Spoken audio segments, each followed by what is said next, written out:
नमस्कार मित्रांनो, हुकुमाची राणी या मालिकेच्या पुढील भागात पाहणार आहोत. विक्रांत घर सोडून गेल्यामुळे मालती खूप दुखावलेली असते. त्यामुळे मालती इंद्राला सांगत असते, तुझ्या आयुष्यातून त्या राणीला कायमची बाहेर काढ आणि आत्ताच्या आत्ता तिला घटस्फोट देऊन टाक. हे ऐकून त्याला धक्का बसतो.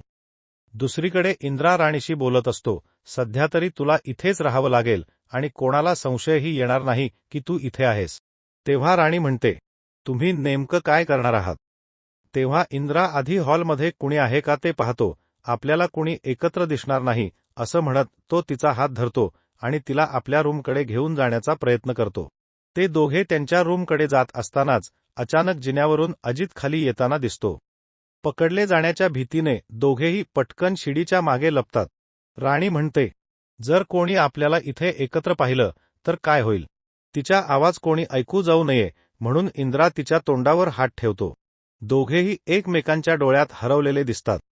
शेवटी दोघेही कोणाच्याही नजरेत न पडता रूमपर्यंत पोहोचतात.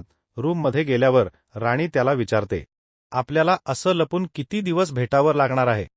तेव्हा इंद्रा म्हणतो, राणी सगळे विचार आता बाजूला ठेव, हा वेळ फक्त आपल्या दोघांचा आहे. असेच अपडेट पाहण्यासाठी नक्की चॅनेलला सबस्क्राईब करा.